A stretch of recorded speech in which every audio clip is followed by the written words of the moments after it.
Okay. Good morning. Ayin Beis. We are on page 1247.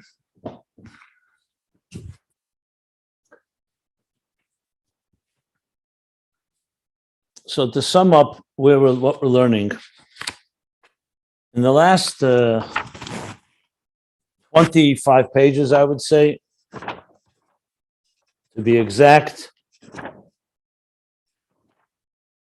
from the bottom of page 1220, we're now 1247.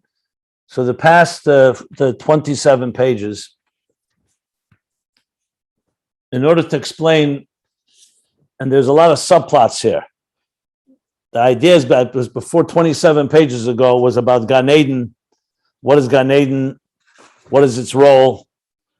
And the different questions that he asked about Gan Eden and the work in this world, which creates additional energy in Gan Eden. Remember, Gan Eden is its own entity, but then all the reward and all the results of our efforts and work in this world are stored in Gan Eden. So he discussed that, but in order to understand it, he began this whole 27 pages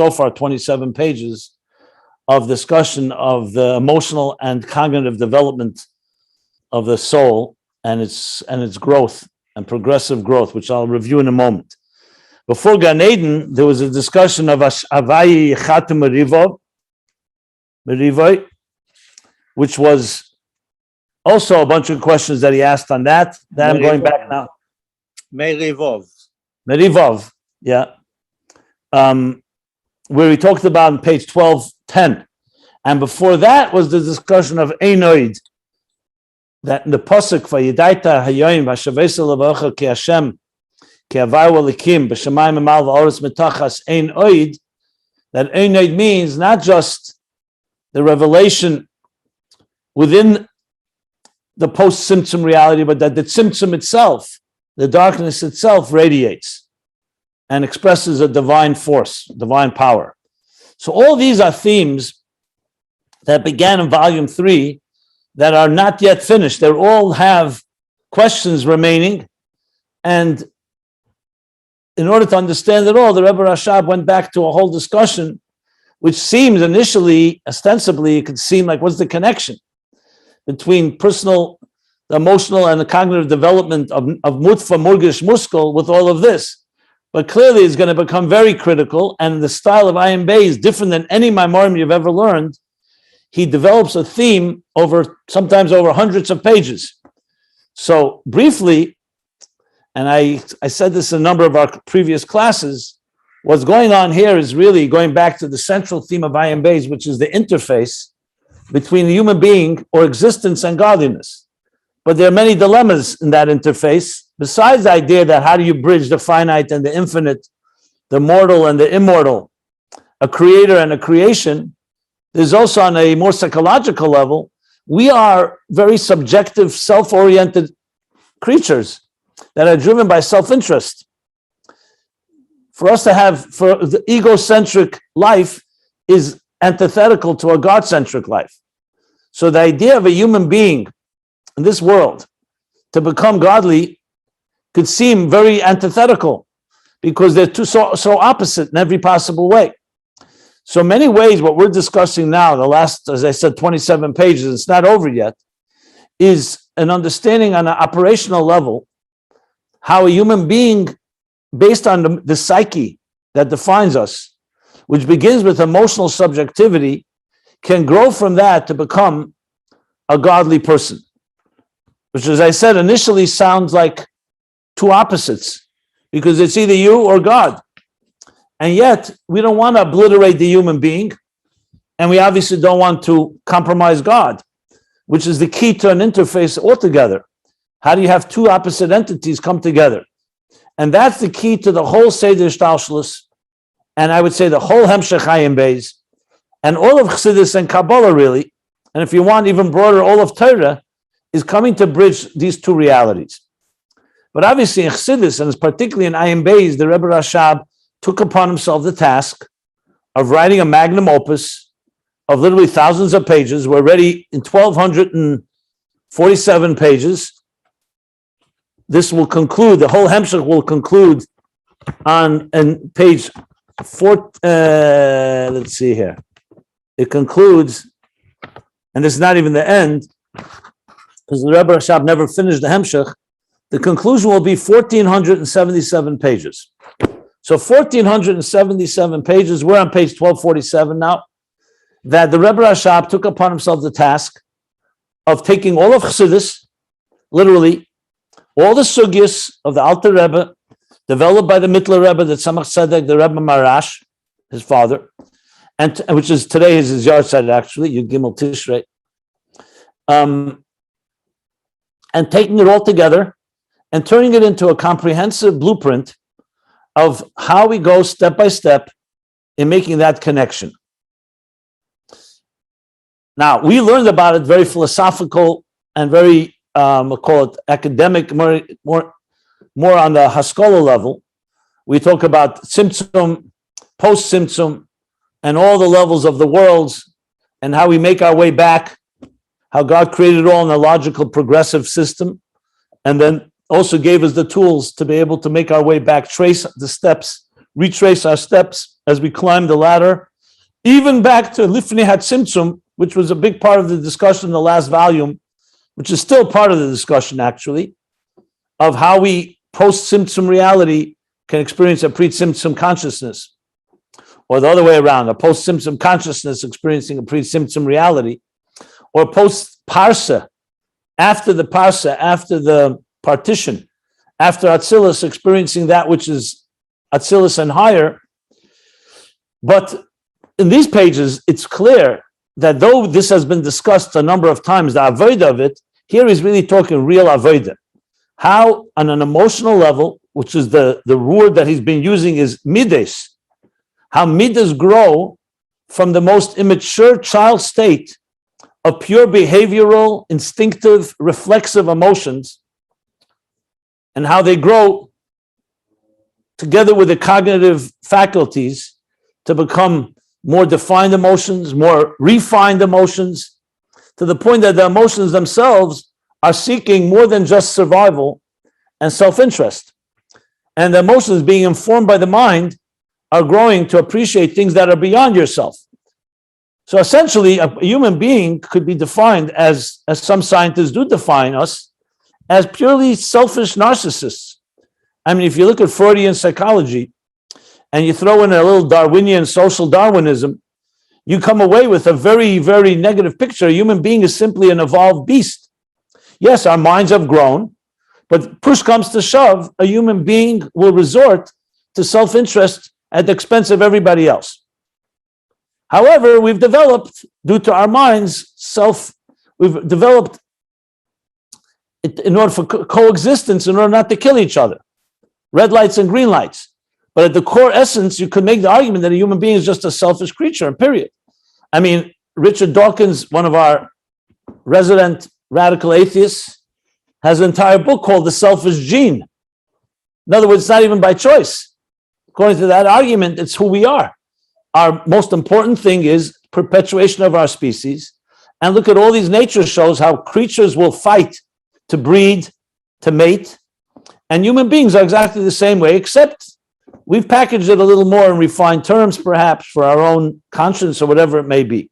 I mean, if you read thinkers like Schopenhauer, they'll even make the case that love and romance is a delusion, is nature's way of tricking smart human beings into thinking that there's some type of deeper meaning and transcendent meaning in relationships, when frankly, it's only nature's way of getting a man and woman together.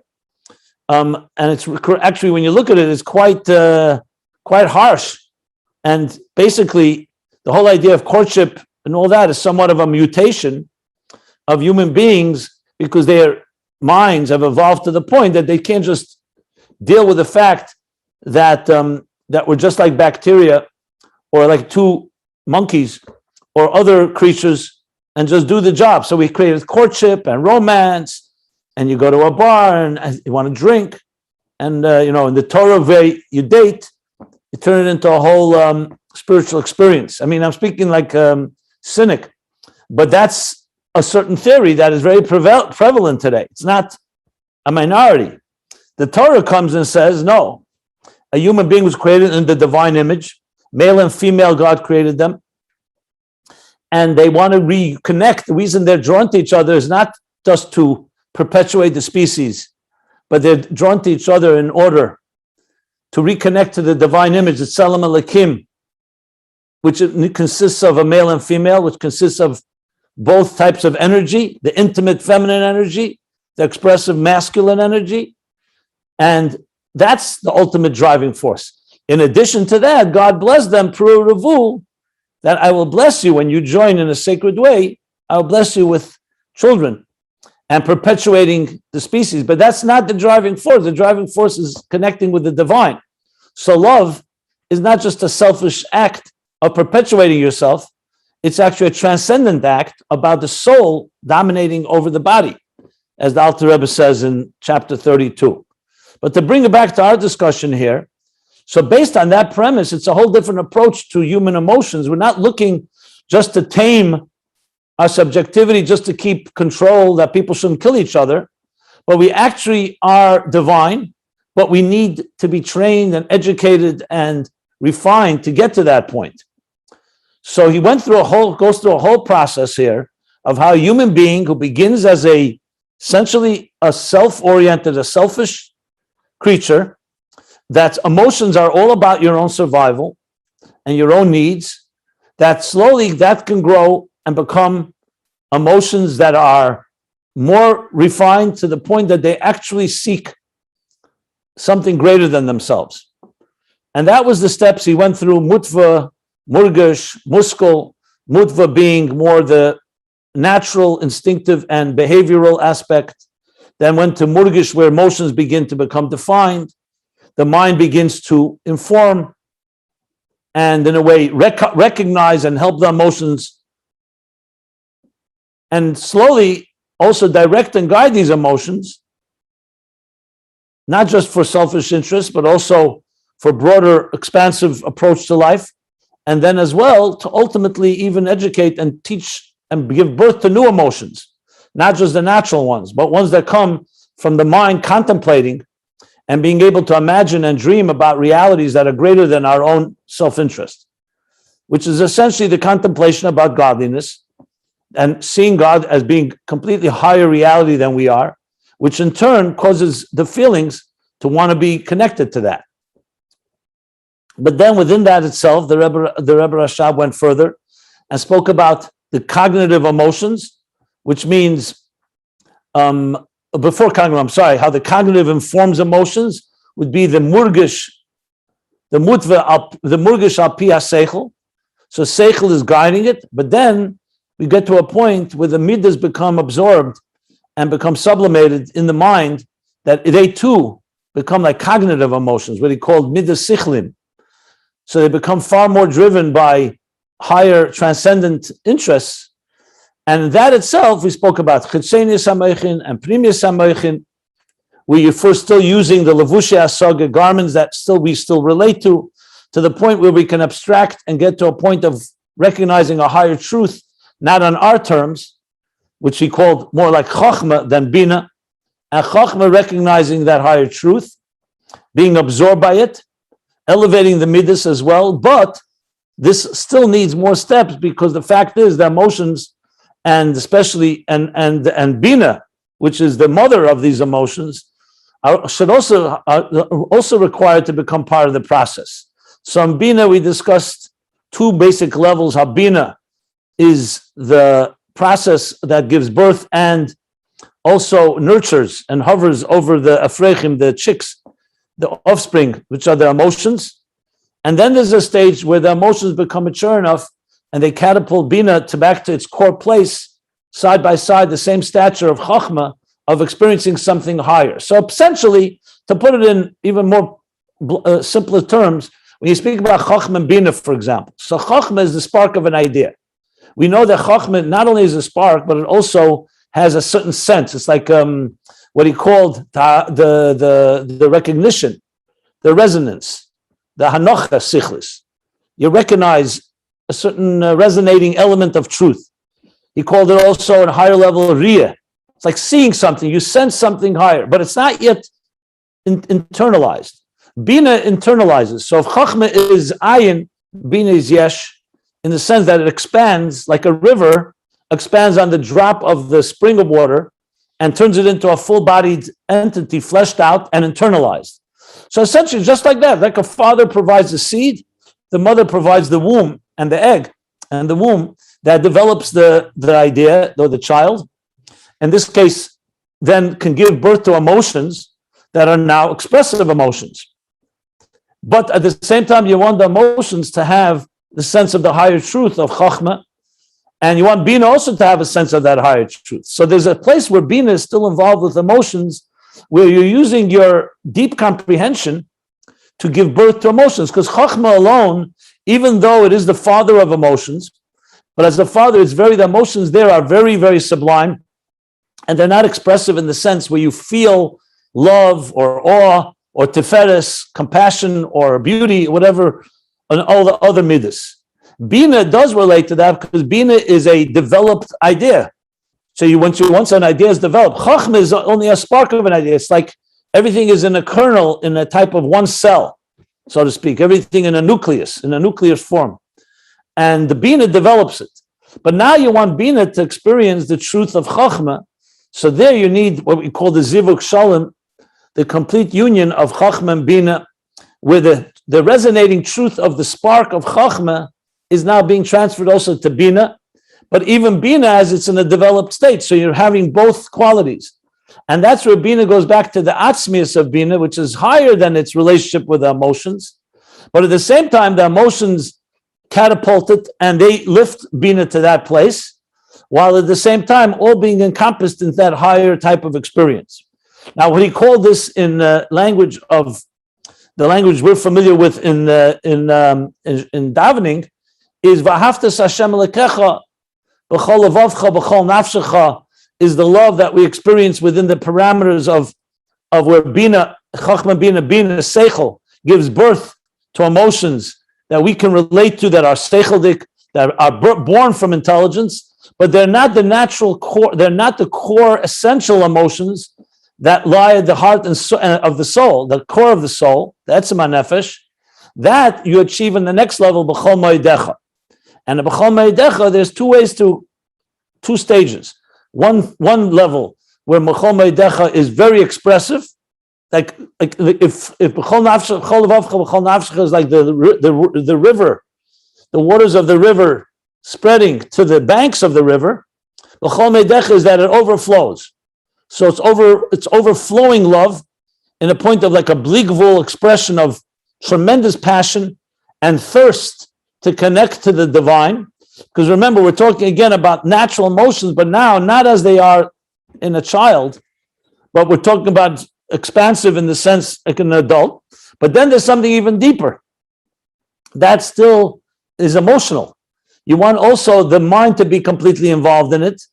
And that's where Chachma Bina come in, especially Bina, where it's maimik daite, like he said, like someone who is applying their mind to something that is negate to chayav mamash.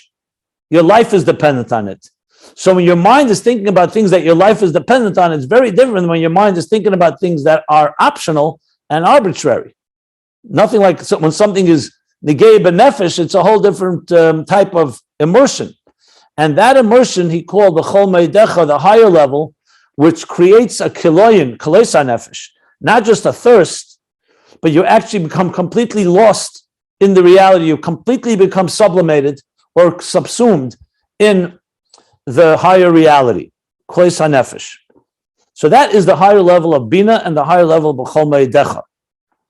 Now, this comes after all the stages, earlier stages, which again, I spelled out some of them, but briefly again, natural, on an immature, basic level, the natural becomes more expressive, midas, not just reflexive.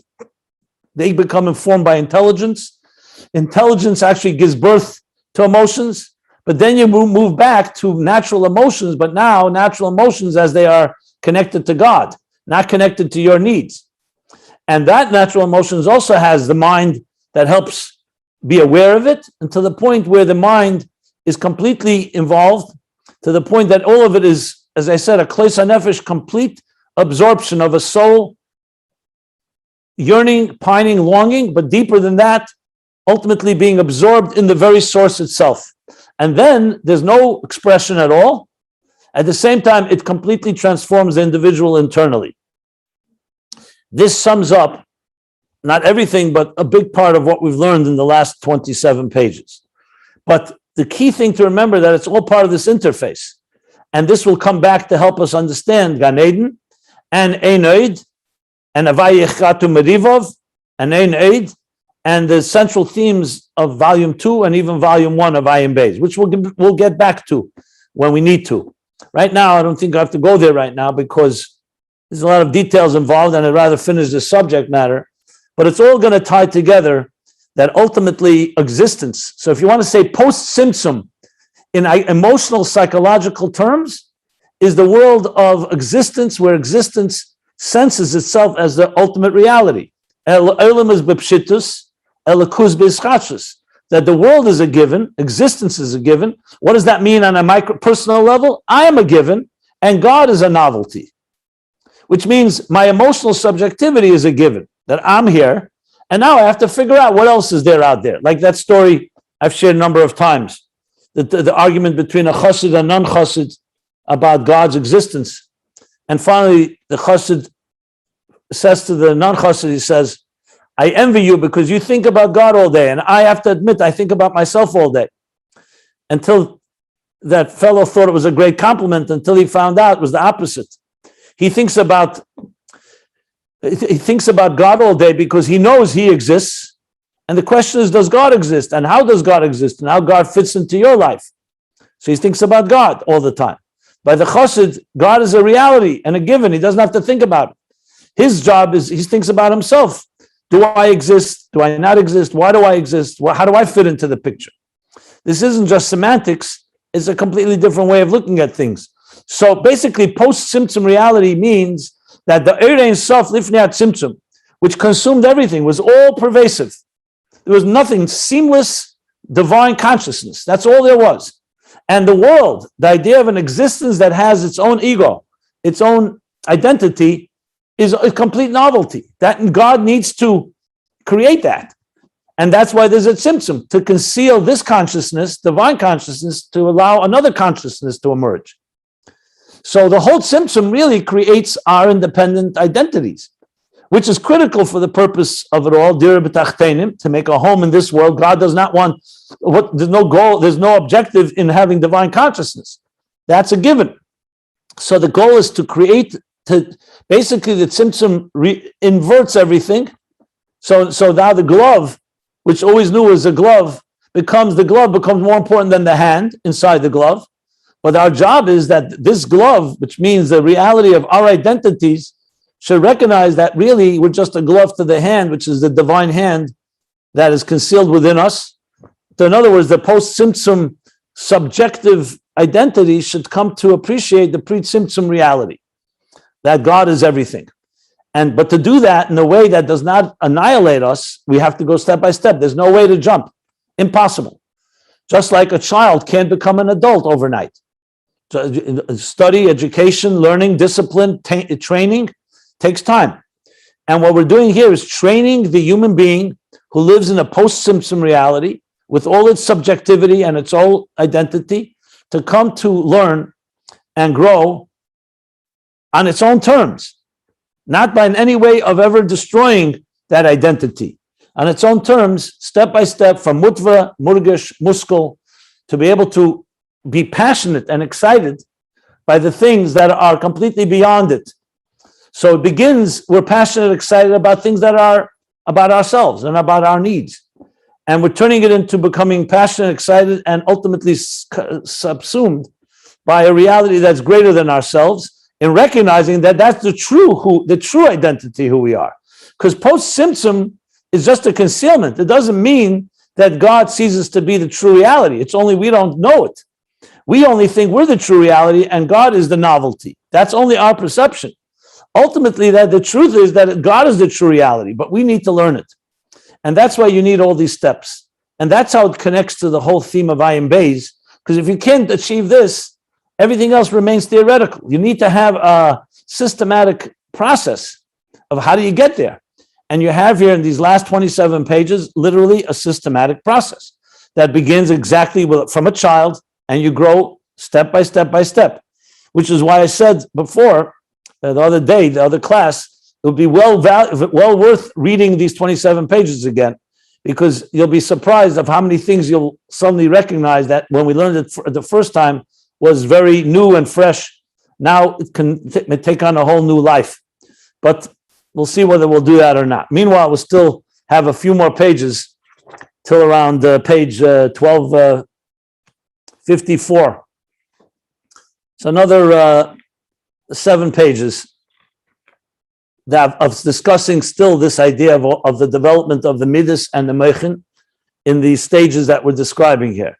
So, and as I've also said, even though these are some very lofty levels, the truth is every one of us, without question in my mind, you can find on a microcosmic level within yourself all these stages. You just have to find the way and in other words, customize it to your particular place in life. There's no, that's for sure, Chassidus applied. So the Rebbe Rashab is discussing it in a very broad context. Now, as I've also mentioned, one more thing I want to say is that this is taking all the Maimonic Chassidus that talk about this topic, but it's also, if you know Tanya, it's really the central points of Tanya in the discussion of the development of emotions. And namely, I'm referring to chapter 3 and chapter 9 and chapter 16, 17 a little, and then especially later chapters 38, 39, 43, 44, and 50. These are all chapters, if you read them, you'll see they all talk about these stages, except you don't see it completely in Tanya until you really learn it in a more broader sense. The Rebbe Rashab, from time to time, every few pages, throws in another Tanya, but it's very clear. You see here, we just covered chapter 50 and chapter 9, and back a few pages back, if you remember, we had a long discussion where he spoke about on page 1230, where was it? Yeah, on page 1229, chapters 44 and chapter 16, and all in this context. So when you really see it that way, the whole thing comes alive in very powerful ways. And as I mentioned, keep in mind these things all the time, that emotions can be either natural or they can be midas sichlim, which means born from seichel, what he calls d'chila v'rechima tivim or d'chila v'rechima sichlim, love and awe that are, actually d'chila and rechima go the other way, it's awe and love, that are either natural, meaning innate, we're born with it, or it comes from seichel, and they both affect each other. So it gets a little complicated in the whole discussion because one seems to be born from seichel, and yet when that happens, it also brings to life the one that's naturally there.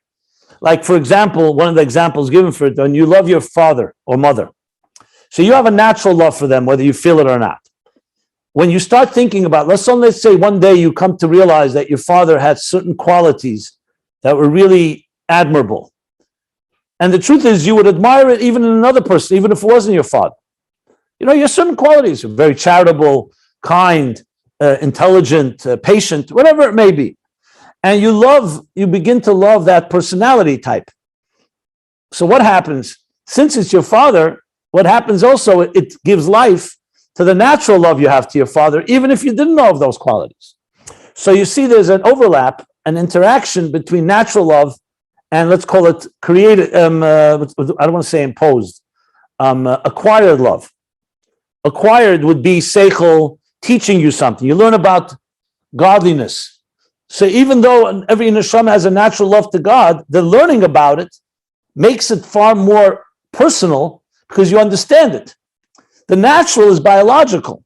So it's deeper, it's more ingrained in you, but it's not necessarily consumes all of you. So in other words, you can love your father, and that's just a biological love. But when you appreciate him as well with seichel, then the natural love also becomes stronger and more revealed.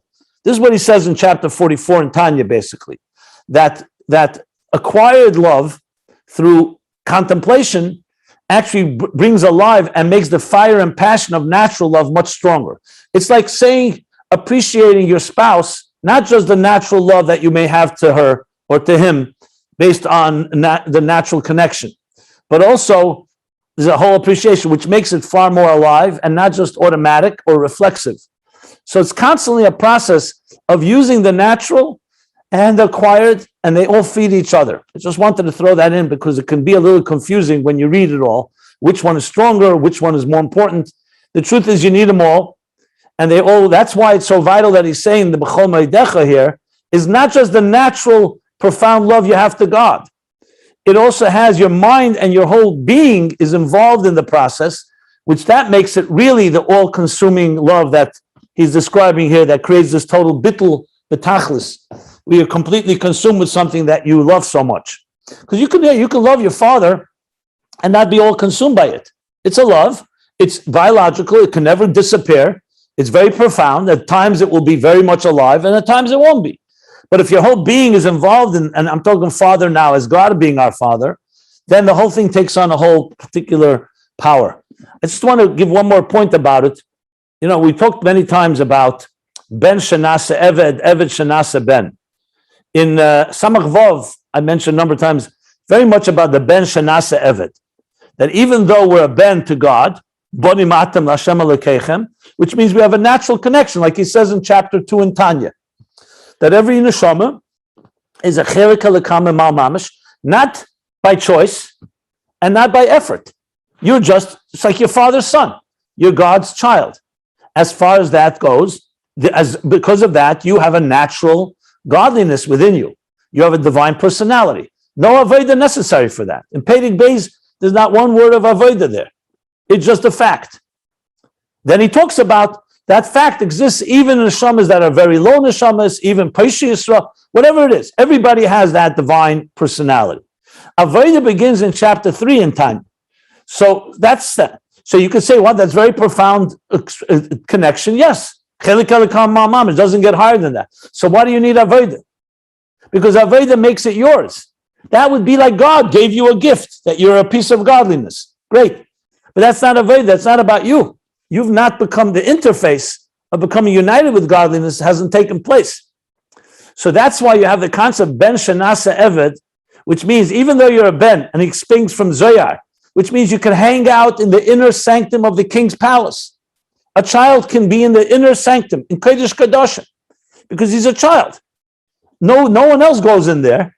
He's able to go there and play and do whatever. He's very comfortable in the inner sanctum. But that's not avodah. That doesn't really permeate you, and it doesn't fulfill the purpose of existence, therefore. And in many ways, it really doesn't even really reach the deepest level. But a Ben Shanasa Eved, which means the Ben is a Ben, but now he serves like a servant, as if he's an outsider. And he feels and appreciates God, not because we're what they say, chaver lap, because we're friends and we're partners and I'm your child. That's the whole thing. Your child is a spoiled child growing up in the father's palace.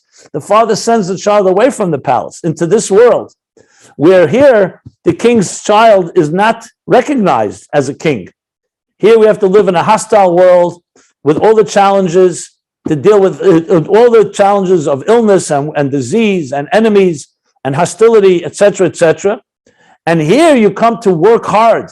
Through avodah, the Ben becomes an Eved, then you have both milas. The Ben is the Giluyim, the revelations. The Eved touches the Etzem itself. So even though Chelik Elekam Mamish is Etzem, but it's not Etzem that comes from work. It's Etzem that comes from a gift. And Ayin Beis, even though he doesn't say it explicitly, it was always clear to me when I started learning Ayin Beis after Samach Vov, that Ayin Beis works the other way around. It's Eved Shanasa Ben. That after we've learned how to reach Kabbalah soil and how to reach levels that are through effort, the main 2 points in Samach Vov is how Eved does 2 things. There's Kabbalah soil. You don't just get it as a gift. You accept the yoke of heaven. And 2, you make an effort. It's not coming to you as a gift. It's your effort. You're working hard at it.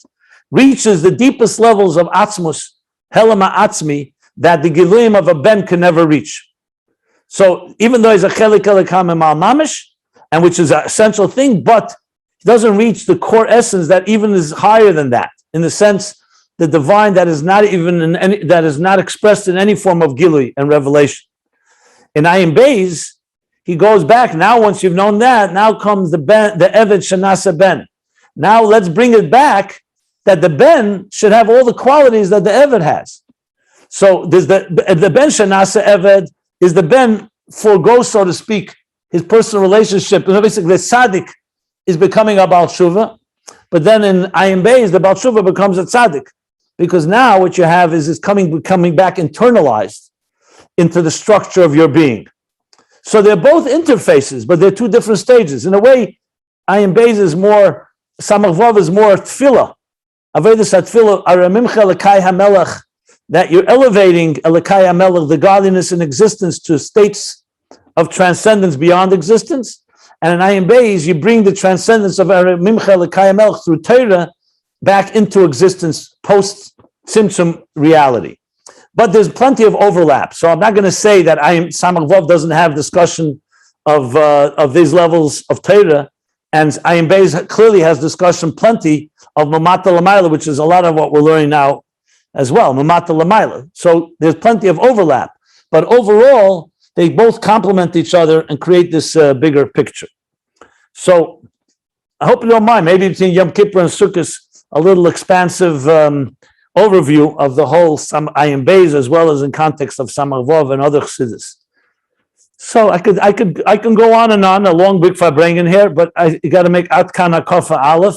You know, we have to bring it into Kalim. So I'm going to pause here, and if anybody wants to ask any questions, I'm happy to answer anything. Of course, the goal here is really to read on further in Ayin Beis, where we are at page 1247. But this is somewhat of a pretty extensive overview of what we've been learning. Amazing. Thank you so much, Rabbi. That was amazing.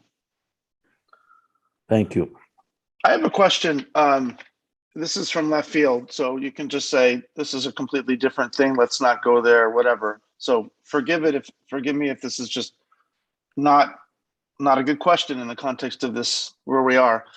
But you talk about ultimately maturing and developing the midos and all of our nefesh or neshama, so that we can reach a pre-tzimtzum consciousness from complete nefesh behemoth, from complete animalism and being a child. Where does the previously in Ayin Beis we talked about the kav and the rashimu, and the idea that for us to connect to the Eibishter in a bligvul, we need that there's a function of the kav and the rashimu to accomplish that. Is what we learned previously about that related in any way to this development ourselves? So how can we connect to the pre-tzimtzum consciousness without involving the kav and the rashimu? Well, I would say not only the kav and rashimu are part of the story, but so is the tzimtzum, and so is eris and kalim, and so is ak, and akudim, and atzilus, bri, yitzir, and asiya, and toyo and tikkun. I mean, everything I spoke about, if you go back in Ayin Beis from the beginning, you're going to see there's a whole discussion there about mamal kalam and sevav kalam and pinimi, makif, the the kalim, the levels that are blikvul and gvul. So I didn't use all these words in my conversation now, but they're all part of this. I mean, kav shimu are essentially the root of after the tzimtzum and the root of kalim after the tzimtzum. So if you think in terms of eris and kalim, where things have to be both reflect the divine in and kali is containing it, and that kalim are rooted deeper than so in some ways kalim is connected more to emotions, is connected more to moichin, to the mind. I mean, there's a lot of connections. So it's far more than I want to go into right now, because it'll be very overwhelming if I do that. I mean, I try to keep it to the language that we're involved in now. But if you really want to go into the whole broad picture, you have to bring a whole idea of, as I said, bligvul and gvul, the ovis and matan Torah, the three levels in Keser, the three levels in Spheris. This all comes together, and the kav rishim is part of that discussion. So I'm not sure what aspect you're addressing, but yes, it's all part of the whole picture. I guess I'm asking is, as we develop this maturation, are we engaging or interacting with the Kav and the Rishimu? Yeah, but we're interacting with everything else I just mentioned. So I'm not sure why you chose those two. Well, because they, as I understand it, are help us tether to a pre-tzimtzum reality, a pre-tzimtzum consciousness. Not only them, not only Kav and Rishimu, also the levels before the Tzimtzum do, and the Tzimtzum itself does. So that's why I'm not clear why, there's a lot of factors that connect the pre and post Tzimtzum that are relevant to this conversation. Okay, but at the end, first of all, thank you for addressing it. And at the end of the day, they're all related, is what you're saying. They're all pieces in a big puzzle. You have to start with, there's Eirei Sof before the Tzimtzum, there's the levels before in Eirei Sof itself, then there's the Tzimtzum, then there's the Rishimu, then there's the Kav, and how they interact. Let me ask a more precise question. Okay. Yeah, okay. So our neshamas are a chelak mamish. You might say, well, this maturation process is helping us get better in touch with ourselves, not really ourselves, but the spark of God that's within us. In that sense, you don't talk about a kav, you don't talk about Rishimu. Or you could say that we're doing this development and we're connecting with the pre-tzimtzum reality because there's a kav and a Rishimu here, and our neshamas are connecting with it because we're developing ourselves in a refined way that we can channel into it. Maybe they're both the same thing. I don't know. I don't relate so much to what you're saying right now because it seems like you learned about the Kav and Rishimu. Maybe you haven't learned about the other levels, but it's my response is the same response, that all of it is connected. I mean, there's a whole map here, and each part of Ayin Beis covers a different part of the map. So I'm not sure. Okay. Kav is Sach Hakel. Kav is the stream of light and energy that follows the Tzimtzum. Rishimu is the trace of the trace and the residue or the impression left before the Tzimtzum and the root of the Kalim. So how do you bring it into this conversation? If you could tell me how you bring it in here, I would be able to respond. To me, it's like you're talking about two pieces of the whole big picture, but you're not connecting it to anything we learned here. Well, I thought that the highest level of development here is Bechol Me'odecha, and we're connecting with a pre-tzimtzum. But who connected Bechol Me'odecha with the Kav or Rishimu? Who made that connection? Nobody. That's why I'm asking the question. I don't know. To me, it's like the Rebbe Rashab didn't even hint to it, so I'm not sure. Is Kav or Rishimu connect? Yes, so is Tzimtzum. So why aren't you using Toyu, Tikkun? I mean, Oris and Kalim. There's a lot of different levels. That's what I'm trying to say to you. I'm not sure. If you show me somewhere that Kav Rishimu is connected to Bechol Me'odecha, I could address it. Well, we can take it offline because I think that's what we should do because it's.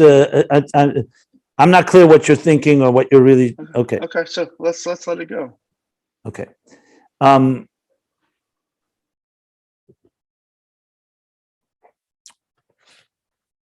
So with that said, with all that I've said now, what we're up to in page 1247 is this. We started with the paragraph, he said, Al Pizeh Yuvan. Once we've established there's two levels of Bechol Me'odecha, similar to the two levels in the cry, Tzaika, the Tzaika B'koil and the Tzaika B'lev, the cry with a voice and the cry from the heart that doesn't have a voice, like Chana's prayer that did not have a voice, and in Tefillah, prayer in general, no voice. So now we know that there's a level of Bechol Me'odecha that's expressive and expansive, like he said earlier, Bli Gvul. And there's a level of Bechol Me'odecha that's like a tzemoyin, a thirst. So it's passionate, it's expressive. And then you have a level of Bechol Me'odecha that's silent, but far deeper and much more what he calls the pnimius of the atzmius. Whereas the first level is the chitzenius of the atzmius. So then, based on that, we'll understand how Bechol Me'odecha and Bina connected to each other as he asked the question back on page 1243. What's their connection? Bechol Me'odecha is Bli Gvul, Bina is Gvul, Bina is structure. Now we learned, of course, that there's two levels of B'chol Meidecha and obviously two levels in Bina. So after understanding these two general levels,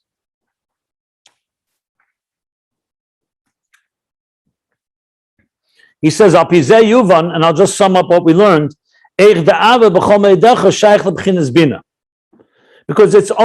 because only through ha'amoke b'meichei machshavte do you come to that total absorption and obliteration in a good way of yourself. So there's a love that's very expressive, but there's a love that he calls chaysev kiloyin, and that needs a hamoka b'meichei machshavte. In other words, from chachma alone, you won't come to that. Chachma has a resonating sense of truth. It's like you see something. So you see something and you realize, you sense there's something really powerful here. But Bina turns it into a full developed process of concentration. And when you concentrate on that beauty, that's what really turns it into a full-blown love. Now, in Bina, there could be a full-blown love that is expressive, or, like he says, hakesev hakiloyin, because you feel that this love is negei b'nefesh, is the essence of who you are. The dafke b'chinas primis atzmus, which dafke that causes kiloyin and bittul kol mitzvusei, primis atzmus. And that's what causes him to be like a nakuda. You completely lose yourself in this love. This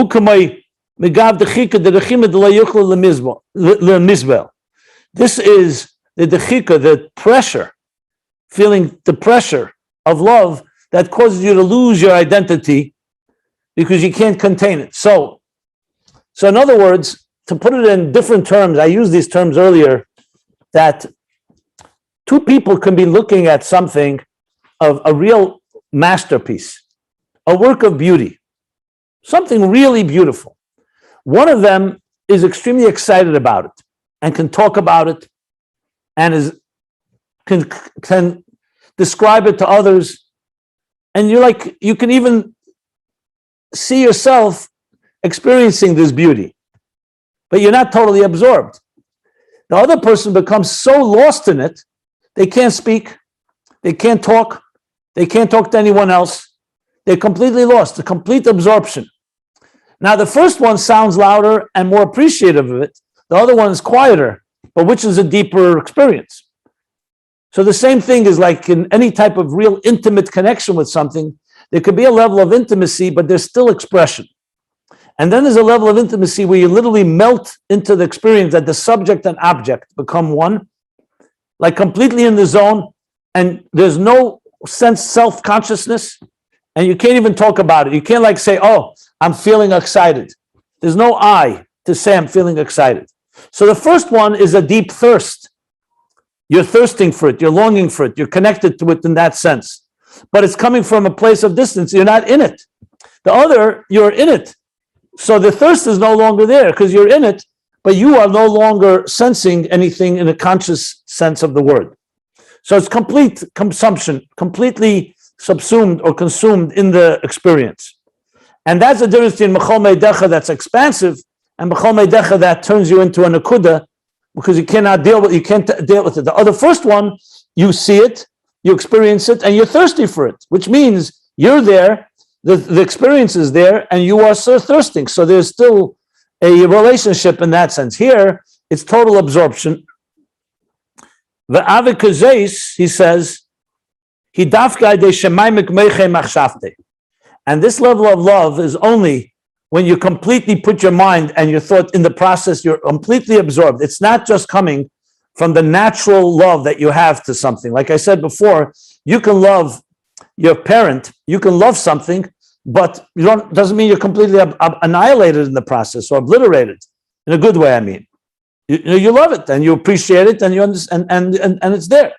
Here you're talking about something that the whole person has become completely consumed by it. Now I know this needs more explanation, because you could say, is it seichel that's doing it? If it's seichel, then it's the first level, because the seichel is, in a sense, like we spoke about, the seichel creates structure. But he doesn't say seichel, he's saying the word. If you look at the words, maimik meiche machshavte, It's the mimic. It's not the understanding of it. It's not about understanding. It's that you're completely consumed because it's negei benefesh, like he's going to explain in a moment. So the parentheses, which I'll just go over briefly because we learned it, he says, according to what it says in Tanya there, chapter 50, that what? That this is the level of Kirish Be'esh, also Klois HaNefesh. So it comes from Bina. So clearly it's coming from Bina, because Bina causes this type of fiery love, not just thirst, but complete Klois HaNefesh, where you become completely absorbed and lost in the experience. So Lefize Yuvan, since it's coming from Bina, that even though a primary force here is Das, because Das creates this connection. As I explained at length on Friday, Das is not a seichel in the sense, it has no substance, Das. But Das is the intimate connection between you and the idea. So if Bina doesn't have Das, it's more of a comprehension, and doesn't necessarily mean it affects you. It's not about you. It's like understanding, someone could understand quantum mechanics, someone could understand any idea, for that matter, lahavdil lifnei tzimtzum erein sof, has nothing to do with you. Das makes that hiskashus, that it's you. It's intimately connected with you. Das without Bina is just a connection. What are you connecting with? So Bina is what creates the appreciation, that the mind is fully appreciating this godliness. Das makes it internalized, completely yours. And together, they create this type of Klois HaNefesh. That's what he's saying here, how I understand it. Now, I looked up in the Eil Shmois, in the last volume, he's Seichens, V'ayim Mashin is Bar Le'el. So he says, the Eil Shmois talks a lot about how Bina creates this level of passion. I'll give you another example, which is, I don't like to give this example because it's a little too, what shall I say, a little too explicit. But listen, in the spirit of learning Chassidus, it may make it easier to understand. The Gemara says, "Ein kishay el ladas," which means it's talking about a person who is stimulated sexually, that it has to be with das. It can't happen by accident, and it's negei halacha. You can't have somebody, for example, God forbid, or having a relationship with someone else, an intimate relationship. We're not talking about a spouse, unless they were deliberately thinking about it, because it doesn't happen by accident. And kish el ladas. Now, of course, it's also relevant in a sacred marriage. That doesn't. You need to concentrate. Why do you need to concentrate? Because even though your spouse can be beautiful, and there can be many things that cause you to be attracted, but if you don't apply yourself to it and you ignore, or you're like distracted, you're not going to be stimulated. You're not going to be aroused. Simple as that. So Das has the role, like he says in Tanya in chapter 3, Hiskashrus, Adam Yoda as Chava. That's why it's called Das, because Das has that power that connects you to something that's beautiful or something that you're drawn to. Now, what is Bina's role in that case? What do you need Bina for? Remember, in Tanya there, chapter 3, he says, you need a father and a mother. You can't give birth to a child just with Das. Just because somebody has a deep, let's say, the deep emotional connection, they still need to have the father and mother providing the genetic matter, the seed and the egg that will create a child. So Bina, in the context of Avodas Hashem, Chachma provides the spark. Like I said, you see something, you recognize the resonating truth of God's reality. Let's call that Chachma. Bina dwells on that. Says, okay, I recognize it, but I don't really fully appreciate it. Bina goes and delves deeply into it, that you really begin to understand it in detail. But the point here is not the understanding. The point is that you are putting your whole life into it because it's negei benefesh to you. So Das plays the role that Bina is getting connected to the idea, not because it's interested and intrigued and curious, but because it's part of who you are. So Das is the connector that actually creates that intimate connection. But Bina is the thing that you're using which is the thing that really appreciates it. Das is not an appreciator. Das is a bonder. It bonds you to it, but you have to have something to bond with. So Bina is the substance of what you bond with. So when a person is contemplating, when a chassid would contemplate before davening or middle of davening on godliness, it's not just chachma. The das makes it personal. But what are they contemplating on? They're contemplating, let's say, that God is beyond existence. Like we said, kula kamei kala chashiv. So das makes that negei benefesh. It means it's very relevant to you. It's personal. But Bina is the actual contemplation. So you need to have Bina because Bina is going to create the passion and the fire. Without Das, it wouldn't happen. So Das is the connects you to it, but Bina is the substance of which really makes the ultimate, awakens the whole experience. So I don't know if I fully explained it properly, but that's what he says here. That's what it says to me that he's saying here. In a way, is Bina doing to us what Das is doing to Bina? Because Chochmah is detached from us. Yeah, I think it's a combination of Bina and Das. You have to understand Bina and Das together because Chochmah alone with Das, like you said, is detached and it's above us. A sense you have, it's a Nakuda, like he says. It's a Nakuda in time in Pei Gimel. The Nakuda that from the masculine called over Koyach Ma.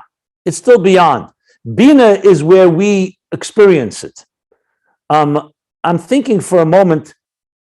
Let's say like this: a person could have das, but if they don't have a spouse or someone that they love, that they appreciate, what is das going to do?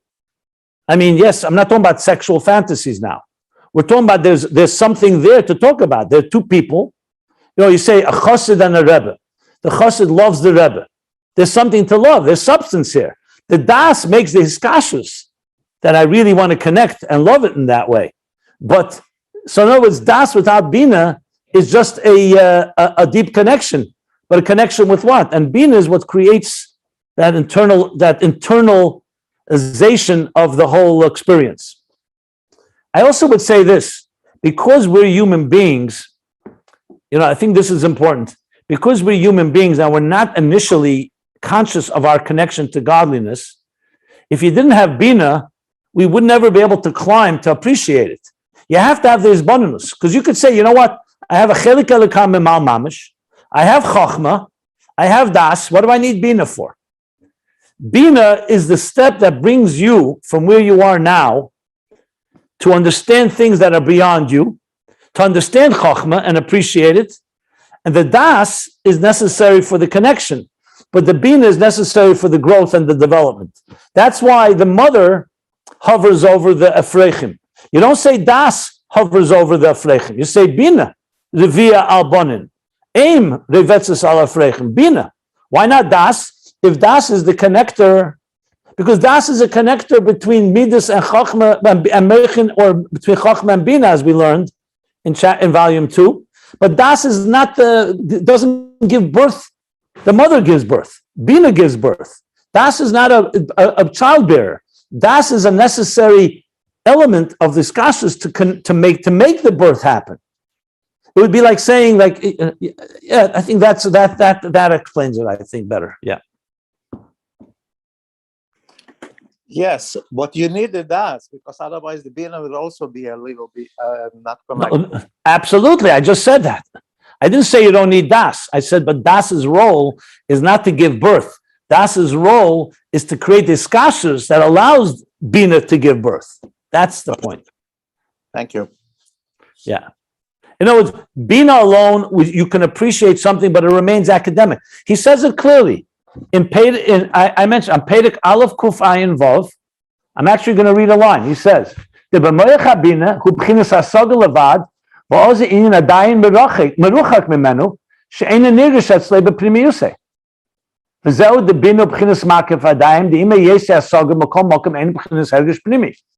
U'lechein b'moyach habina yechelun lekabel gam dover asonai." Yeah, very, very clear. And that's who Hakaras Hadover Shamaki B'Sel Shadover Hukach, and causes a hergish benefesh. Yeah, As I said, Bina Das could is be, like a pointer of divine energy, sort of like a pointer, sort of. yeah. No, listen. Bina, you could say, this thing is beautiful, but it doesn't mean you're going to be aroused by it because you don't connect it to you. Conceptually, it's a beautiful thing. But then as soon as you start saying, 1 second, I'm drawn to it, I'm attracted, it's mine, or belongs to, or I want it, in that sense, then you're coming to recognize its connection. It's not just a hypothetical concept. That's why it doesn't say, it says, En kisha el das, not En kisha el labina. Yeah, that's how I would explain it. Yeah, for sure. Das is a pnimi, bina could be a makif. But at the same time, it's a makif that internalizes all of the seichel of chokhmah. So I agree with you. Bina is a pnimi compared to chokhmah, but das is a pnimi compared to us. That's how it is. Bina takes the idea and internalizes it in detail, and das personalizes it and internalizes it in an intimate way. In Eter, in Hemshech Eter, Tafresh Ayin, the Rebbe Rashab has a lot on das. Maybe we have to look there. Maybe there's some more stuff there. Okay. Yeah, but that when you say that with a panini or a makif, das relates is sometimes called keser, and keser is the biggest example of a makif type of a thing, and yet keser, when it's used in a panini sense, I guess it's called das. I mean, is that the way it works?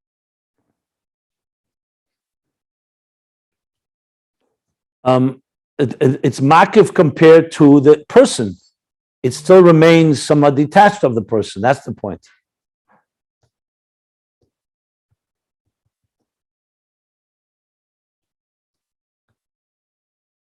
That's what I would say.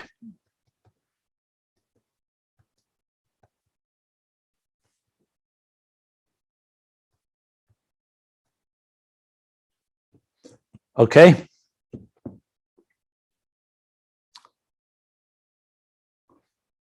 Omnom, I think it's important.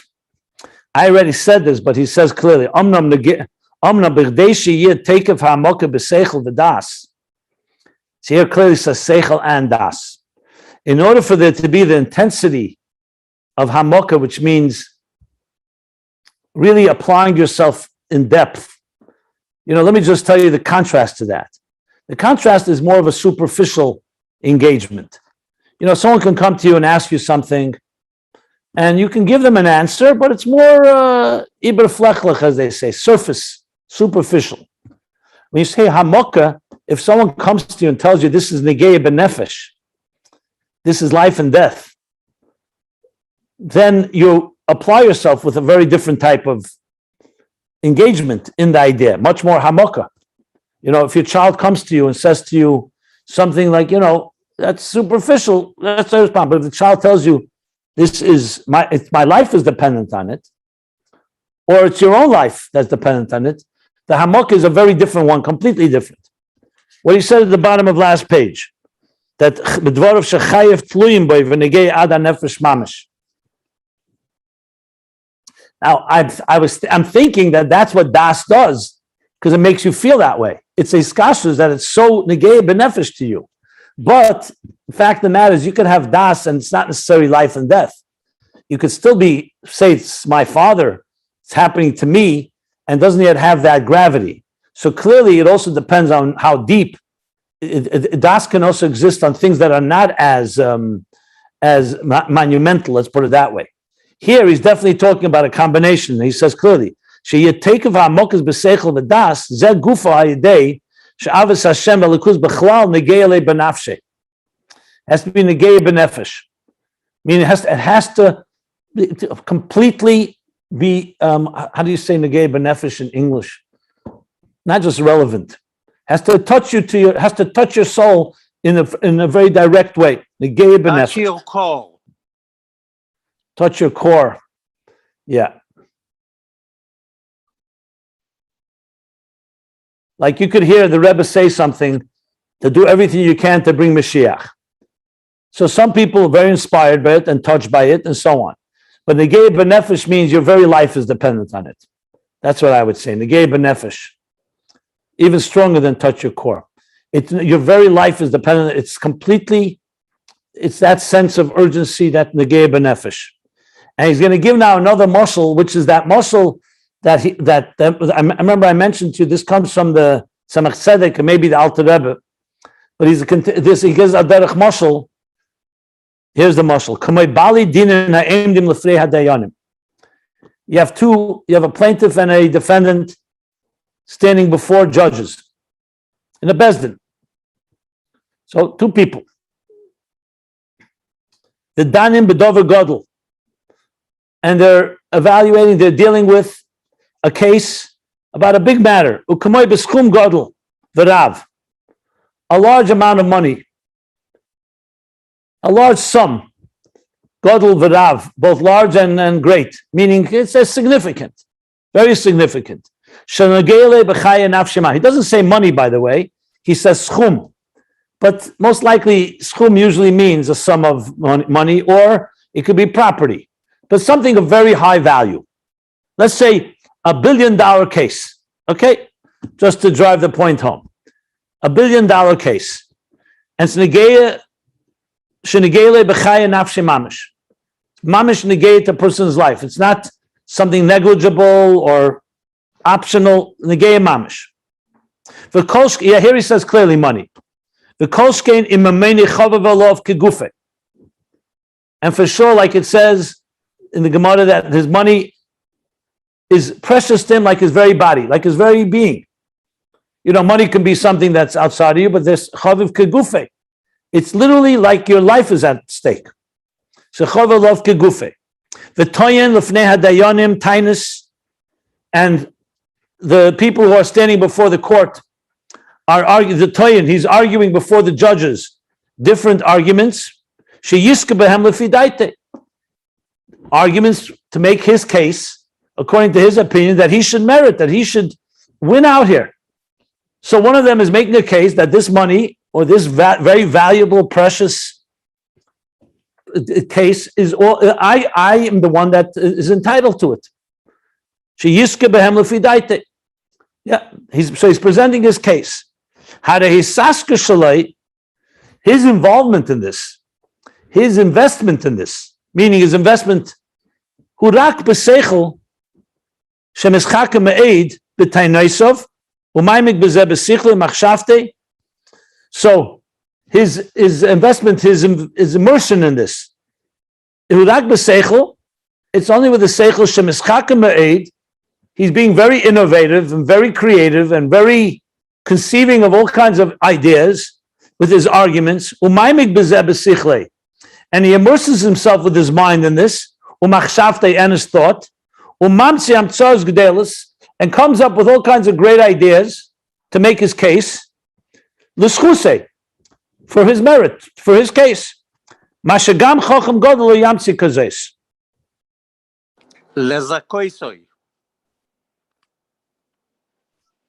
Okay, this not to merit that even a chacham gadol, a great chacham, would not come up with such ideas. So here's a person. What's causing him to come up with such ideas is because it's negei vasibul zehu. And what's the cause that he's coming up with such great arguments and ideas and so on? The cause is teikif avos hamomen, the teikif avos atzmei. The intensity of his love of the money and the intensity of the love of himself. Because we said, mamamene kegufe, al derech b'chol ma'od chamamsh. Which, by the way, the Gemara says is b'chol ma'moincha. Just for the record. That's mamish, it says, al derech b'chol ma'od chamamsh. So he's giving an example of a physical example. Because you can make the argument this type of thing is just money. It's only about you. It's not about God necessarily. He didn't make the case that you're fighting for $1 billion for the Beis Hamikdash or for some holy cause. He's giving a very practical example that a person is putting their whole investment, their whole being, their mind is not just an intellectual exercise. The Chacham Gadol is not going to come up because it's not negei benefesh him. He can come to someone, he'll give you advice. He's smart, he can advise you. But if it's negei b'nefesh, you're going to come up with ideas that even a chacham gadol will not come up with, and that's due to the tremendous love of the money and the love of self. Al dera b'chol moed chamamish kivin shenegeya la'atzmusei, because it's negeya to his very essence.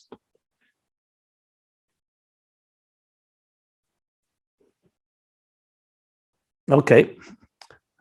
So that's a very strong criteria now that we didn't have before, as you mentioned, and that has to be very intense. Is that, or is he just giving? It could be intense, or if it's about a pruta, about some still. No. It has to be. You see clearly, he says schum gadol v'rav, because if it's a pruta, if it's a penny, you're not going to have this type of. Maybe tzaddikim, they say they're medagdik even on a shova pachas mepruta, but that's because of they see the divine spark in it. That's another story. Bottom line is, it has to have this element of absolute. You can't live without it. Basically, it's not optional. That's essentially what he's saying. A whole new thing for me to hear this. Wow. Well, you've reached the level still here.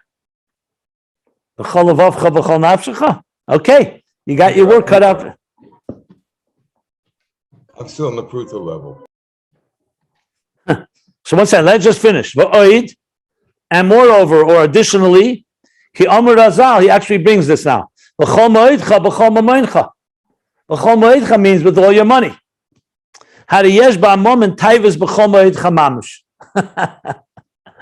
He's actually bringing proof that this works. Because someone could argue, 1 second, since when does money have such value like love for God? So he says, no, from this we know that b'chol ma'oitcha has in it, he says, that that in money you have the taiva of kol ma'oitcha mamish. In other words, the money does have a similarity to b'chol ma'oitcha. So Jack May was right when they said your money or your life. He said, well. Im kain, and that's the case. So from this we derive that which he conceives in his mind and in his thought, and I said meiche machshavte could be chochma and bina, or it could be meiche could be chochma bina, and machshavte could be your active thought, the levush of thought process. Either way. So im kain ma shemischak meiche machshavte umishapich betach beleisov litain, and it transforms his arguments in all his schemes. Tach beleisov are his schemes, his techniques in litain, in his arguments. Even though it's only in the mind and in the thought process,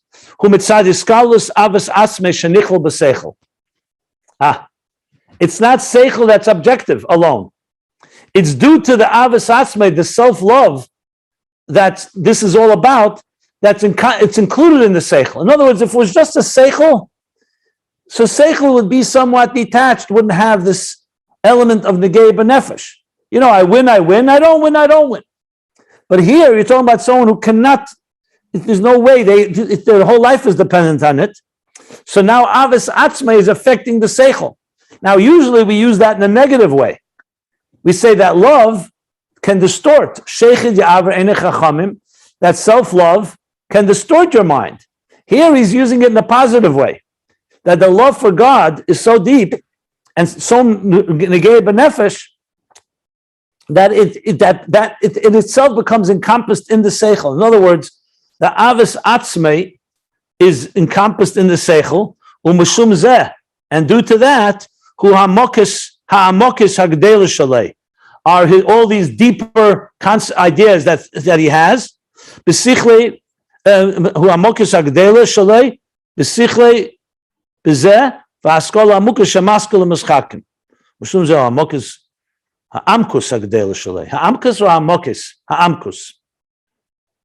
And because of this is this profound depth of his, b'sichlei, in his mind, in the in this matter, v'haskola ha'amukah shemaskol mischakim. So he says hamokah and haskola ha'amukah. So both his profound immersion in this, his commitment to it, and his very mind and its depth is all there to conceive and to innovate and come up with ideas. The nimtza. So what do we derive from this? What do we take from this? That the seichel itself is in a state of b'chol ma'od chamamish, where it would not be on its own, but due to this, the seichel itself is now in a state of b'chol ma'odcha, in completely immersed in that which is beyond.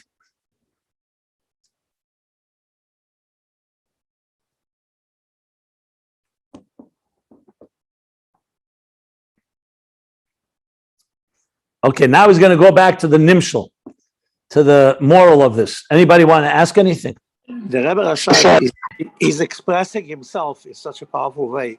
Umishapich betachbuloisov. This is a very, very strong expression. Yeah. In other words, he's not leaving any stone unturned. He pulls all the stops. He'll do whatever it takes because it's mamish negei b'nefesh. Yeah. This is called Mesiras Nefesh, basically. Now, the next few lines, he's going to describe it in the Nimshal. This is the Mashal. Let's learn it, because I'll read it. And similarly, we'll understand B'yesses says, much more so, Beruchnius in the spiritual. This is all, he gave an example of money, a lot of money. But nevertheless,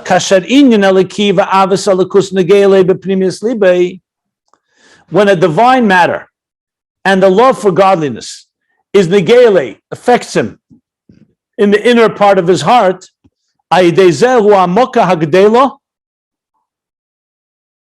through this becomes a very deep immersion,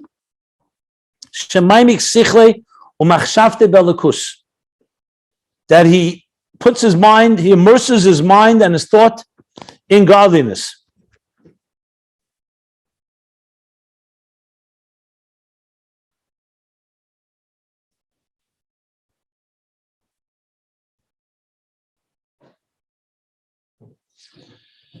I feel bad. We have to some point stop here, but if you guys want, I'll go all the way till the end of the paragraph at the top of the next page. You want to do that? Why not? I'll read it. I'm not going to go in depth because of time, but I'll just at least read it so we're not left hanging here. Okay? Agreed or not? What do you think? Why not? Agreed. Okay. Because now what he's going to do, he's going to put it in context of the earlier levels of love that were not quite intense like this. There's no question this is going now to the level of, loving God in this fashion. So he says like this, Bahainu. And this means, Kasher Tchilo Hiseru Sa'ava, that when the beginning, in the beginning, there's awakening, a stimulation of the love. We learned this earlier. You begin to contemplate on godliness and God's value, and it's asaga b'tchila hiseirus ha'ava, so there's a love, but it's asaga is one of chitzenis hamechen. What was chitzenis hamechen? If you may recall, I'll just refer you. Chitzenis hamechen meant you didn't immerse all your whole mind and the whole being into it. I'm going back where he used that expression. Chitzenis hamechen was page 1229. So he called Chitzenis hamechen. He said, Meichen that are connected to midas. You're talking about the divine energy, Shababi Slapshus Be'elamus, and how you see godliness through the world, through the lens of the world. So even though it may be the wonder of God creating existence, but it's still how God relates to existence. Calls that Chitzenis hamechen. And as far as midas go, is the meichen, the mind, as it is, relates somewhat like Bina relates to the midas. Your natural emotions, or not even your natural emotions. It's giving birth to emotions that are appreciating godliness, but more or less on a more superficial or external level. Another thing he said about Chitzenis Amechin, that it comes b'levushe hasoga. You don't sense the very core divine energy, but it's mostly about awakening emotions. He says that clearly. So what's really dominant here is the emotions, not the mind. It's to get the emotions awakened. But this, remember, is not the natural inherent emotion to God. This is more what, when you contemplate on godliness, you come to appreciate godliness. Like the Rambam says, Hey chiyove lavose lirose, you contemplate on the greatness of existence, of nature, of godliness and creation and so on. It helps bring that love. That's Chitzenis Hamech. After that, boli de b'chinas primis halev. That's Chitzenis halev. That comes now to the inner core of the heart.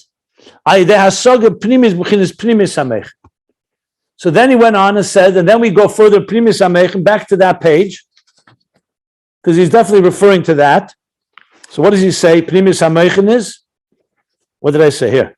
The bottom of page 1229 I'm looking at. His bones ba'atzmo said in sof, Hagar is completely removed from existence. And now you're thinking not about how God relates, but he says it's afshote, shaloya ide levushi asoge.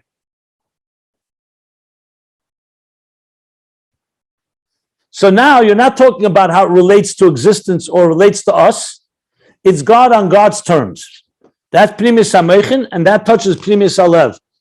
If you look on top of page 1230, he says that explicitly.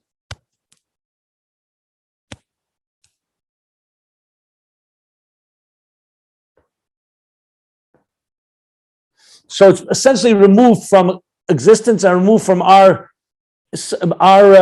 identities.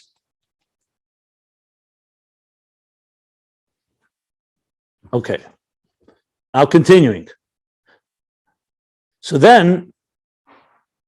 after Tchila, this is all one flow, this sentence. In the beginning started with an awakening of a love that came from the external, moichin, the external cognitive. Achakach, he came to the inner. And then, harihu bo achakach, now he comes to a third level. Now afterwards he comes lidei midazu b'chinas hagdola sa'ava.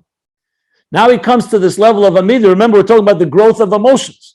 So it began with the emotions being born by a contemplation about God's relationship beyond existence, but a relationship with it. It moved to primis meichin and primis halev. So then, that's the nigan. So he says, that's the nigan. Then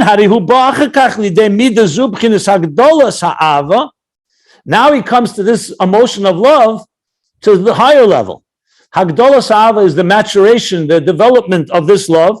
Be'efen kazeh, such a manner, asher ha'ava lekisi etzle inyan nafshi shenegele b'pnimius libe. So the Chitzenis Hamechin and Primis Hamechin, Chitzenis of a Primis still does not mean you can't live without it. It doesn't mean it's negate mamish, your very existence is dependent on it. They're both levels of love, but it's a love you appreciate, you love something. Then you can love it even more in a way that you love it not on your terms, on a higher terms. Now it's negeya lebe primis libe. It touches his very core of his heart, and the Rebbe Rashab now qualifies. 1 second, this looks like, okay, it's a short parenthesis. It's not because he desires Shechafetz. Not because he desires to be one that loves.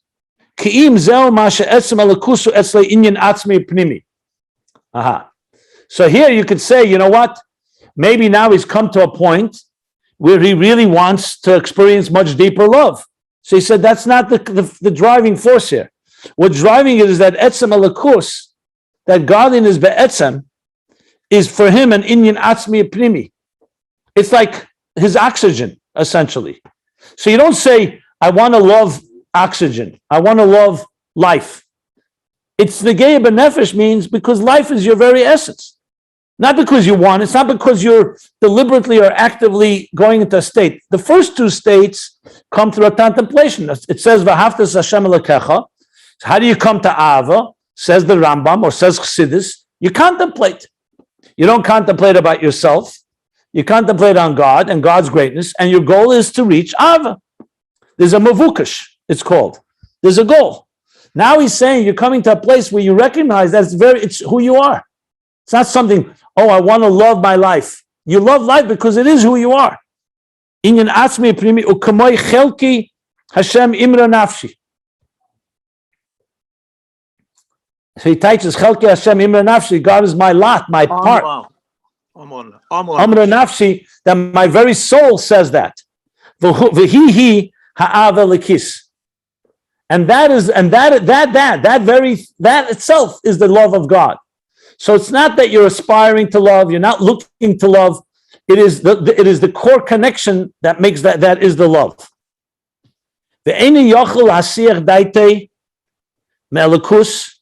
This is a real glimpse into the highest levels of love of God that only a Rebbe can give us. So it's a pretty sacred ground that we're on right now. So he says, he cannot distract himself. He cannot think about anything else except from the godliness he's focused on. And all his thoughts are just godliness. You know, the example, of course, in L'Umazeh is very clear. When you're completely consumed, you can't think about anything else. You're completely obsessed with some love that you have. Here he's saying that love is godliness. And he immerses his mind, is completely immersed in it. And he conceives great ideas, just like in the mashal, the guy standing before the judges and fighting for and arguing for his case. That's negei b'nefesh. So he's thinking, conceiving of great ideas. Haskalas is conceiving like ideas of chachmah, and he comprehends great comprehensions. That's bina. These are sichlim on the highest, deepest core level. It's not seichel that's utilitarian, that you need the mind. For example, you need to study how to fix your plumbing, so you look up a plumbing manual, or how to fix your computer. Or seichel, even that is deeper seichel. Here the seichel is touching the very core, sichlim be'etzem ba'atzmis ha-seichel, the very core of the seichel. This goes back to what I've explained a number of times, that seichel is not just understanding something. Seichel here is becoming a tool to experience something that's very much, your very life is dependent on it. We're not talking about the katnus ha-seichel, a diminished level of seichel that is within a particular emotion. So a particular emotion needs a seichel that drives that particular emotion. Here, the opposite has happened. The emotions have brought you to a place of complete absorption because your very life is dependent on it. So your seichel is not lefi the midah, is the opposite. It's lefi the etzem ha-nefesh, because your very nefesh is negeya. So the seichel is in that level. Ulamayla gam, and it's higher even also than mepnimius ha-saga shemitzad ha-meichin levad. Oh wow, okay. So it's higher. We learned also that there's the pnimius ha-saga that only comes from meichin, that's detached from emotions. The inner comprehension that comes from meichin alone. Where a person ki ha-sichlim ha-sagas hem be'efen acher legamri. Because when it's negei b'nefesh, even the very seichel, no matter how deep a person you are, the sichlim, the ideas, and the comprehensions are completely qualitatively of a different sort. Like he said, that a chacham gadol would never come to these ideas because it's not negei b'nefesh to him.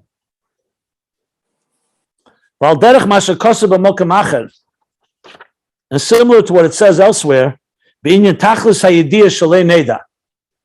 So his expression, the ultimate of knowing is to know that you don't know. So there's an explanation of that. One second. I'm going to finish and then we'll stop. One second. So there's explanation. No, here it said with a voice, a mistake or not? I would pronounce it Neida or Neda. It's either way. Not sure. I think maybe because he says afterwards, Shalei Neda. Shalei Neda means that you don't know. Shalei Neda can mean that you know. The ultimate of knowledge is to know the unknowable. The Hainu Shatiya Yediyah Ba'atzmus Ein Sof Ma Shalei Neda. That means to have a yediyah, an awareness of the core of Ein Sof that's not knowable in the regular sense of knowledge. So this is even higher than Chochmah, right? Not only higher than Hasoger. He said Hasoger Bina, even Chochmah. Yeah, regular Chochmah. It's higher than regular Chochmah and regular Bina. I think this is where Chochmah and Bina are mistakel in Metzach of Arich and Get Atik. That's most likely where he's going with this.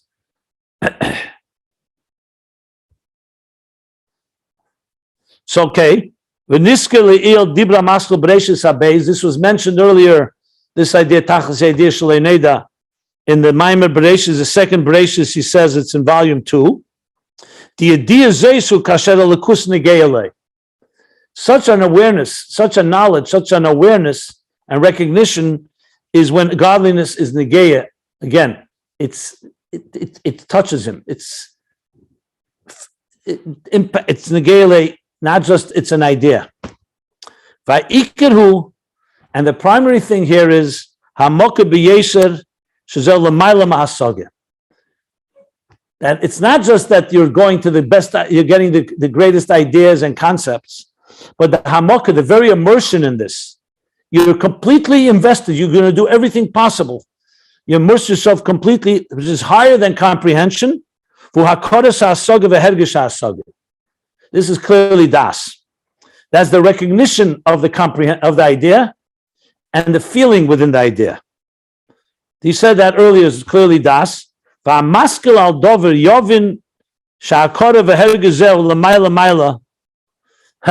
Rebbe Rashab is using a word, hamaskil al dover. Someone who's going to understand this well will understand that this recognition, v'hergish, and feeling,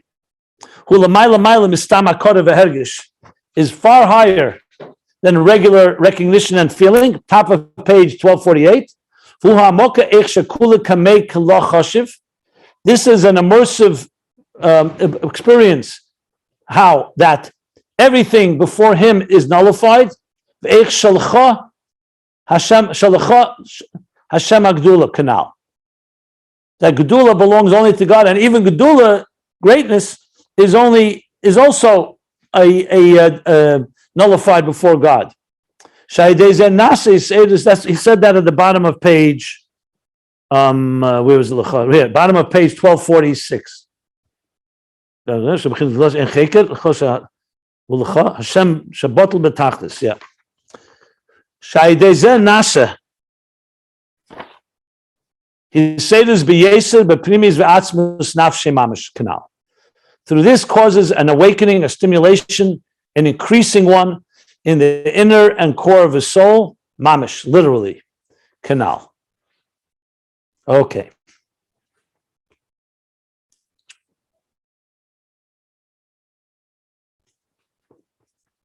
So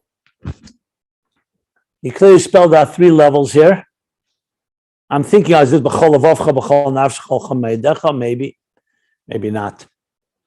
B'chol meidecha could also be chitzenius habina, maybe. But 3 levels. Okay, the ultimate level, the key operative word, negei b'nefesh. Once it's negei b'nefesh, everything takes on a whole different meaning.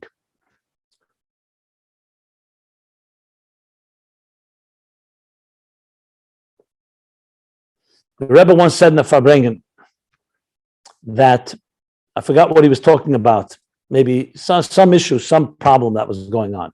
So he said that there was a group of Askonim, activists, that went to the king or to the ministers to try to abolish a certain decree or get something done that they were looking for. And they were not successful.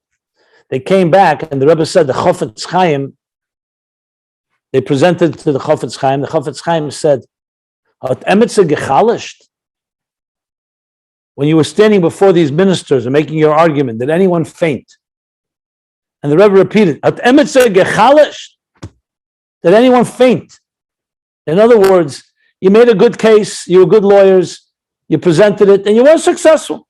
Did anyone faint to demonstrate that you can't live without it, to show that it can't exist? This is impossible that this should happen. And you could see from there, I remember when the Rebbe said it, and you could see when the Rebbe would speak about Mashiach and Geula, that it was Negei B'Nefesh. It wasn't just a matter of, okay, it happens, great.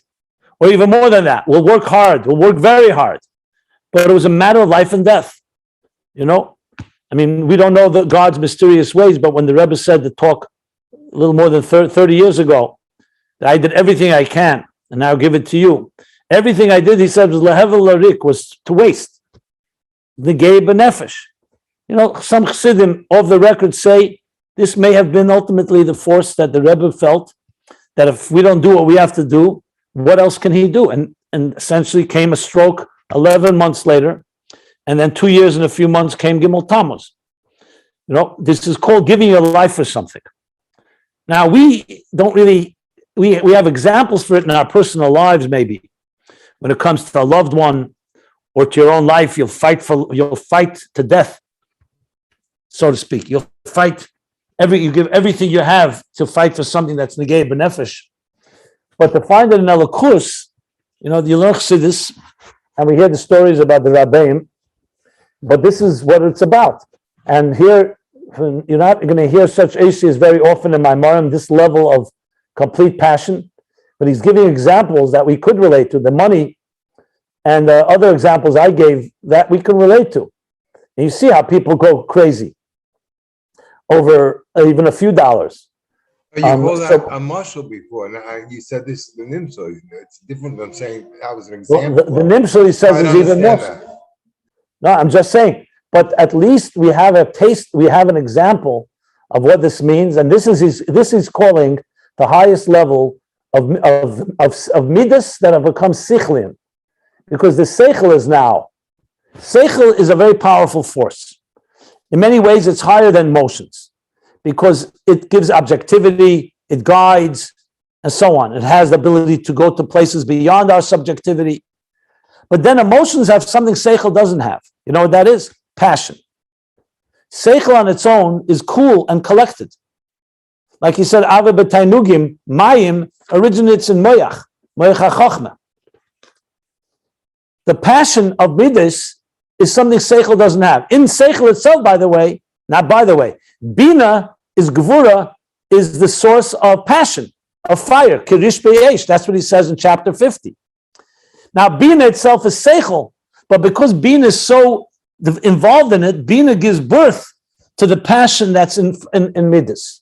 The question is, can you have the combination of the passion of midas and the clarity and the higher reality that seichel can experience? That's what he's saying here. That we first began with, on the child level, just basic emotions. They're raw, untamed emotions. Those emotions develop, mature. Seichel begins to tame them, refine them, protect them. Aim revetzes al afrechim, ima revi al bonin, so on. Then the midas have now matured, but they have now something that seichel doesn't have, which is that passionate element that Bina gave them. But now they have it. They in turn, now that they've become refined and elevated, they in turn will feed the seichel with that passion. That's the negei b'nefesh. Now on its own, midas would never have come to that, because midas negei b'nefesh would be money or other desires. That's the midas on their own. A human being on their own will be left, it will become the midas of the nefesh habamis. But for the midas of the nefesh alikis to become active, and they should then inform the seichel, like he said, they become nichlal in the seichel. The seichel is now being informed by the passion that's negei b'nefesh to me. This is, my whole life is dependent on it. And now your seichel, so the seichel now brings the other quality of lifting you to great higher places, and you have the passion and the complete absorption that he's talking about here. That's what you have here. The combination of the best of... One second. The best of seichel, and then the mayim is what brings it back to shuv, because you can't just be consumed by the fire and like nadav and aviu. You need to bring it back. So the seichel does that too. The seichel makes sure that the passion doesn't cause you to completely be burned out and burned up. So that's another role it plays. But it's also part of the kavanah, because it's not about you. Remember, passion has it could be about you. Ultimately, the combination of seichel and midas is that it's about God and God's desire, but you're completely passionate about it, and therefore you come back down, what he said on top of page 1247 in the shuv, to make a dir b'tachtenu. Yeah, that is how it works. That's what he's saying here. Okay. Wow.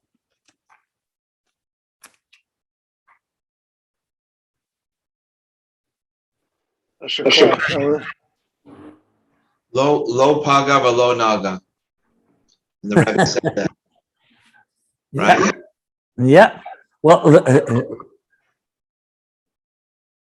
unfortunately, most people come to this negei b'nefesh, you know when? In times of Mesiras Nefesh, when Jews were faced with tremendous oppression, this level would come out. Today, when we're comfortable, the big challenge, like the Baal Shem Tov says, Samalacha nafshi.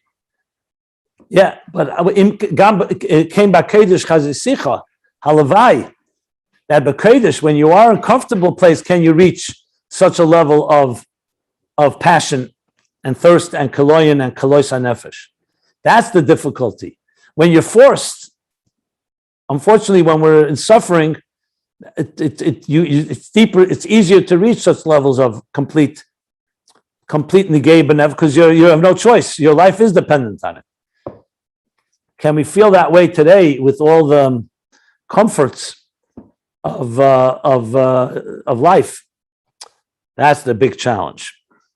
That's the big challenge. Like a heartbeat, rotza b'shuv, over and over again. I guess constantly going higher. Yeah. So we're going to stop here at the top of page 1248. I will say now that he's going to go back now to the Ibur Sheni that he began discussing on page on page 1241. Is it or further?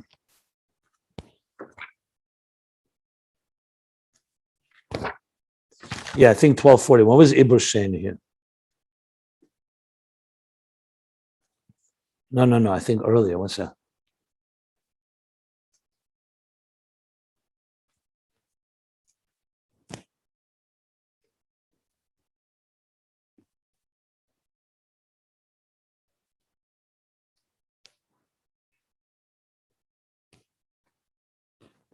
No, even later. Sorry. Ibur Sheni, page 1243. We're going to go back to page 1243, where the Shalach to Shalach Hasa'im. What is that level? Where the Midas cause Bina to go back to the Atzmius, what he calls Ibur Sheni on page 1243. But that we'll have to learn after Yontif. Just telling you where we're going to go next, because that's when he said, calls Ayin Ibur Sheni. Wow. Okay. It's exciting. So I'm going to stop here. Does anybody want to ask anything, or do we